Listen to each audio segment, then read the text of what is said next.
Welcome to the Great Canadian Leadership Podcast, proudly brought to you by the Great Canadian Training and Consulting Company. Thank you for joining us today in our search for what makes a great communicator. I'm your host, Joel Silverstone, and every episode we'll be speaking with leaders and experts on how they were able to use their communication skills to inspire, create trust, collaboration, and influence others all in a respectful manner. How did they do it? What did they do to get better? How did they adapt? Where did they fail? Listeners and viewers, if you are looking to improve your communication skills and take those steps to being the next great leader in business, you're in the right place. Enjoy the podcast. You want to be able to influence others to action, and ideally, to be able to influence without authority. How do you do that? In this episode, we've got Tamara Lovi to help us out, and she is going to be sharing some great principles on influencing and communicating that inspires, motivates, and creates collaboration. Tamara Lovi is a seasoned health and beauty commercial leader, and she is the executive director for the Digital Commercial Operations Group at Merck Canada.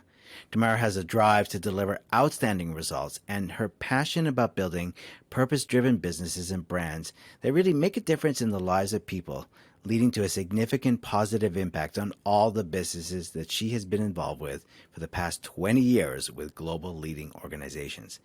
Tamara is committed to empowering women to succeed and reach their full potential. So Tamara co-founded Women Leaders in Pharma. This is an insightful episode on attentive listening, leadership, and the communication skills needed to build trust.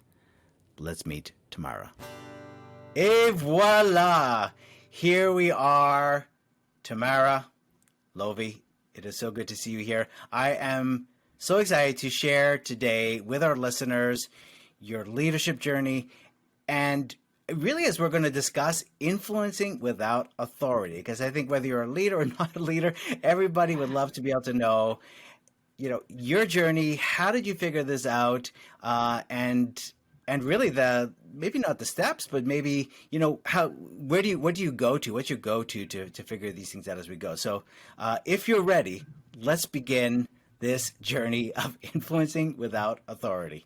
I'm Tamara, ready. are you ready? Okay, terrific. I am Great. ready, Joel. Thank you for having me. It's our pleasure. So let's start at the beginning, when you maybe the beginning of your journey, your professional career, when you realize there's something called influencing without authority. And I guess it started when you got into marketing. Is that where you started? Yes, absolutely. I was fortunate actually to start my marketing career at Procter & Gamble, placed in an assistant brand manager role. And right from the beginning, you're put in situations where you need to lead cross-functional teams, broad teams of people across the organization that don't report to you, but somehow you need to get them to do what you want them to do to drive the business forward. Yeah, so that was really challenging. I mean, was there someone to guide you with that, or did you have to figure this out on your own? You learn on the job, of course, but the organization, thankfully, also provides you with certain trainings, right, to help sharpen your leadership skills, to learn how to adapt to your audience, to learn to communicate with impact and clearly. And so Procter & Gamble is a great organization to learn about marketing, but as well, they help develop you into a leader with impact. So you're at the right place at the right time, it sounds like. Now, I like what you said about learning to adapt. Because for most people, when they communicate this, they just go ahead and they just barrel through. I need this done now. Yeah. So tell me about learning to adapt.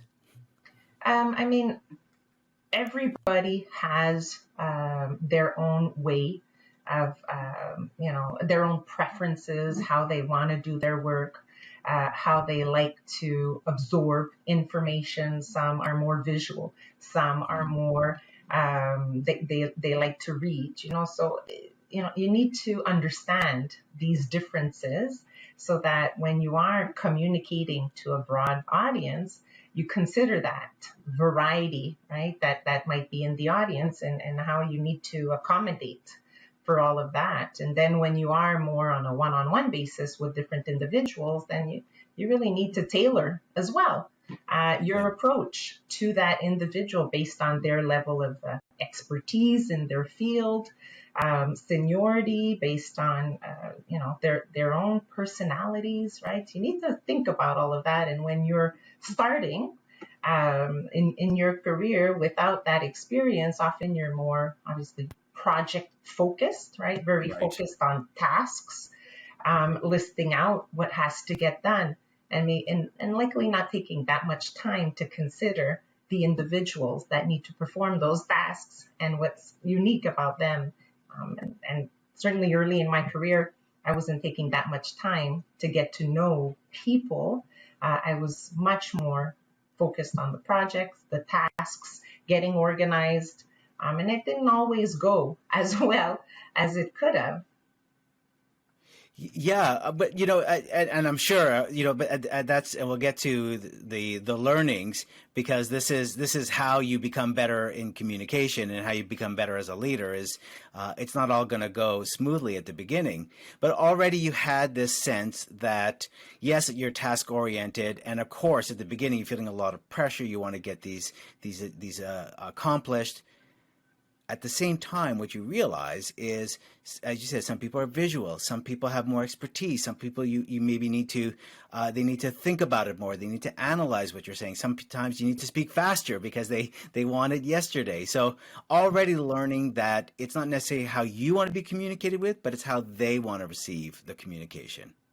Absolutely. Is that correct? Yeah, it's all about the audience, and not doesn't really matter what you as the message delivery or the leader Right. prefers. It's not about you. It's about the individuals whom you're trying to either empower or get them again to prioritize what you're looking for to get done versus all the other demands that they receive from other people in the organization. And I think that's the soundbite you just gave us for communication. It's not about you. It's No. about the other person. It's about how they are going to receive that message. Because you could speak as much as you want, but if they can't hear it because of the way you're delivering it, then then it is about you. It's not about them. And that takes time. Really, it takes time to get to know the individuals that you have in front of you Mhm. and figure out what is the best way to communicate to them, and to get them on board, right, with where you want to be going. It takes time. Yeah, it does. And so let's go a little bit forward now. So now you as you go into your leadership journey here, now you become a leader and you actually inherit a team.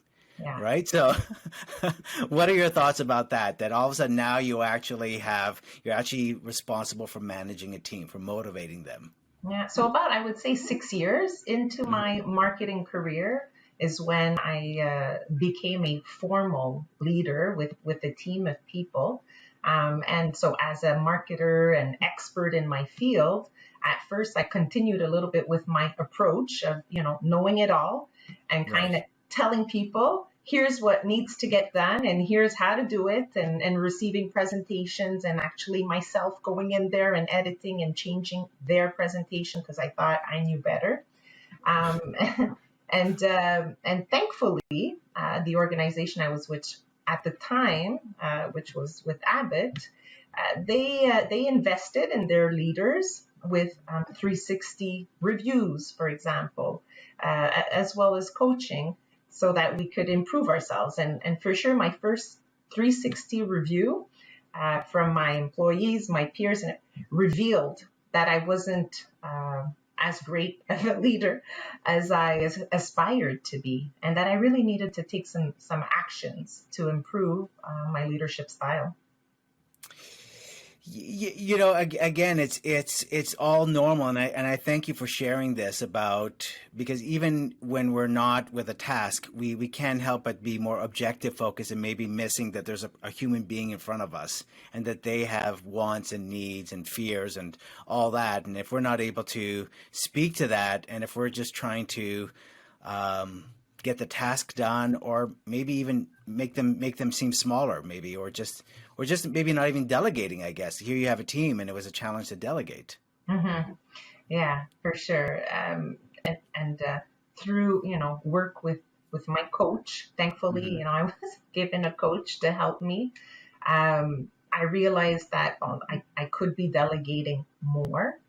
And I should be spending more time getting to know the individuals, and again, figuring out how they wanted to be managed too. Right. What did they need from me as a manager, and adapting more to the different individuals on my team. So, and I have to say that that took some time for me to, I really had to force myself. My natural instinct wasn't to spend time getting to know people when you had a meeting, to start first on the people side and genuinely, and then focus on the task. My instinct was, let's get things done. Let's get the work done. I'm busy, so. And it's interesting, Tamara, because of course, when I met you, seeing you in your professional environment, there you were making sure that your team was well taken care of and they had everything they needed to be successful. So I met you at the point where you obviously those lessons have taken in and you realize the importance of the individuals and the team. Hi, I'm Joy Newhold, and we'll be right back to our interview. When I started the Great Canadian Training and Consulting Company in 2002, I never would have imagined that one day we would have a podcast. So first, I want to thank you for listening and share some really exciting information about our organization with you. For years, we have made our live instructor-led software and soft skills training, consulting, and coaching services customizable to meet the unique needs of each client and committed ourselves to a high quality of customer service. This combined to make the learning experience better for the participants and the planning process easier for the organizer. We love helping our clients so much. We also develop many additional free resources to help you along the way, and this podcast is just one of them. At greatcanadiantraining.ca, you will find our free monthly webinars, blog articles, and free downloads covering everything from building better dashboards in Excel to navigating difficult conversations and everything in between. So make sure to join us at greatcanadiantraining.ca. But for now, I better let you get back to the podcast. Please enjoy the rest of the interview. So let's talk about this influencing without authority. I'd love to see what you figured out about, so we talk about adapting to the different styles and how to communicate and how they're going to receive the message and maybe not being task oriented. What is the steps, or what is the formula, or what have you figured out, I guess, about influencing without authority? Hmm. I think there's a few principles that Okay. tend to apply, generally in these roles where you've got a group, right, that you need to influence, and they don't necessarily report to you, or they do. But the first thing is, is everybody's role and responsibility crystal clear on the Uh-huh. group, right? That has to Right. be clearly defined. And then, is it clear where we're going, right? What's the mission? And do we have the tools, the resources that we need, right, to get there, to be successful? And I would say, the third point is, you, as the person leading or orchestrating this group, are you listening, right? Mm. Be attentive to what people are telling you, that maybe, certain barriers are arising, certain needs are presenting themselves. You really do need to listen to people. What are they telling you? They tend to know what's needed. You just got to listen. And I would say, finally, um, recognition, right? People Mm-hmm. need to be recognized, and it's important to take the opportunity, even with just the small wins, to recognize those and fuel the momentum and the energy that's required to continue to move forward, and to overcome obstacles. So I would say, and obviously, it's got to be fun for people Yeah. in general, Yeah. right? I mean, um, if it isn't, then they will tend to maybe deprioritize you, or focus on you, but with less, I don't know, with not as much energy as they could bring, right? Less enthusiasm. If it is fun to work together and tackle whatever issue we're tackling, then chances are the outcomes will be better. So take the work seriously, and maybe not take yourself so seriously. Well, I totally agree with Joel. And one of my previous managers that was a bit of a mentor as well to me, whom I looked up to, I learned a lot from in terms of not taking yourself too seriously. And it was a great way as well to sometimes diffuse tense situations. Right. When you're like taking yourself very seriously, then people tend to not allow themselves to be themselves around you either. Right. Yeah. And it just makes the ambiance more tense and maybe less open to possibilities. It's like walking on eggshells when you're around someone that's taking themselves so seriously. Like you always hear, be professional, of course, but then you have to be human too, somewhere in there. And if you're walking on eggshells, then you're not being yourself. And if you're not being yourself, then how can you bring your best self, right, to a team, to a situation? So I think, of course, leaders benefit from just being themselves, being authentic. So I love the way that it starts with starting with that clarity, that there's a sense of purpose. You know, why are we doing this? So it's not just the task and you complete this task, but it falls into a sense of a purpose, which is, did that come to you? That was important? Like, what was there sort of an aha moment for that? Like starting with a sense of clarity or purpose was helpful. Yes, of course, and I mean personally. I've always chosen to be in organizations or industries that, for me, touched a purpose that I had genuinely, first of all. You know, I've always been in health and beauty, for example. So having an impact on people's well-being, whether it's through beauty or through, medical, pharmaceutical products, for me as a marketer was very relevant. And I tried to infuse that in any of the initiatives that I would be leading, right? It's ultimately what the outcome is. We have an opportunity to impact here the well-being of someone. I mean, right. That should be motivating in itself. It certainly is for me. And, I try to choose people as well that are on my team these days that also have the same sense of purpose in their life.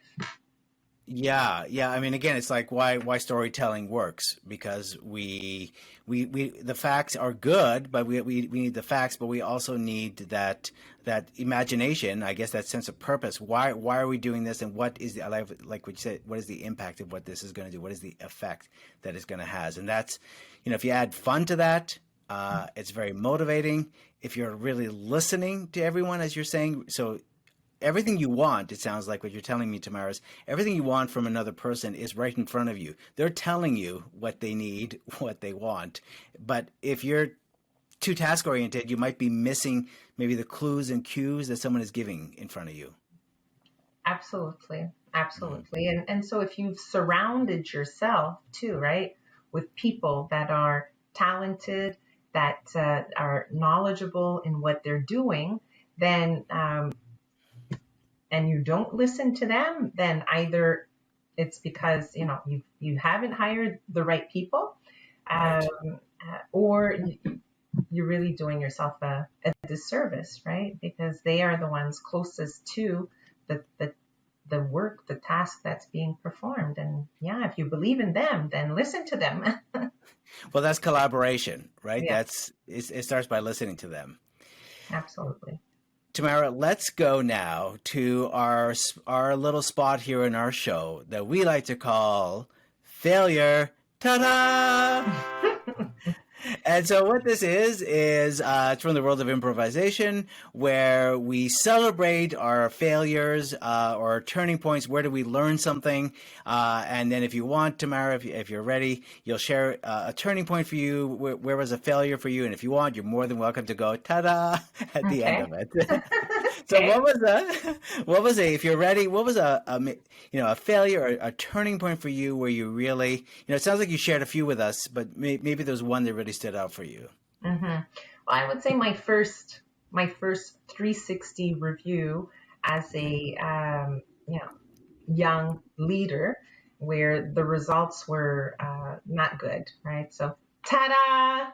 Uh, that was for me eye-opening, right? To Right. say, Mhm. okay, I need to change my approach, Mhm. right? And that set me on a different course from a leadership development standpoint, for sure. It was a turning point. So how did you not, because I think everybody in the audience wants to know, how did you not take it personally? I did, to be Mm. honest. I did take it personally, and it really kind of took a little while to swallow that pill, right? But thankfully, I had, I would say, a manager, a leader who believed in me, Mhm. and who also was a mentor to me, and who said, Tamara, you have great potential, and with the right resources, if you're open to change, I believe in you, right? So we'll get you a coach that's just going to help you um, fine tune your leadership style. There's a few leadership programs as well in the organization. I was put on a leadership program as well, and so um, thankfully, I felt like I was well supported, and I got over it.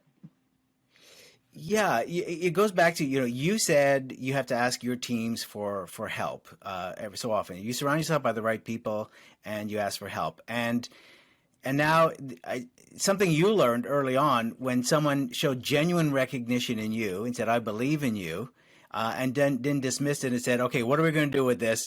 How are you going to figure it out? No, they said, here, let's figure this out together and let's give you the support you need to get you to that next level.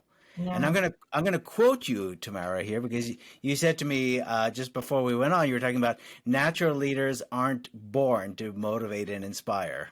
They're not that born that way.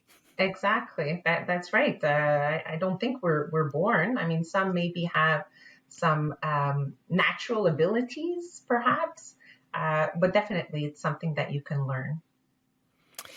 And be it's that the words that your manager said to you is, are you open to change? Are you willing to change? Or is that openness, I think, is the key, is to going back to not taking yourself so seriously, to go, I'm serious about my career, I'm serious about the people around me, I'm serious about doing my best, so I'm willing to maybe have some constructive feedback. Take it maybe with a grain of salt. What needs to improve here, and then with some guidance and some courses to continue on this journey of influencing without authority and leadership. Absolutely. And I've always throughout my career kept an eye out too to leaders that would inspire me, right? And observe, how are they behaving? Right. And so that also helped me define, right, how I need to continue to evolve, right? You can't do it alone. It's looking at others, and now you have become a mentor. You're a co-founder of. Women Leaders in Pharma that I co-founded a few years ago, with the mission to empower women specifically in the pharma industry to reach their full potential.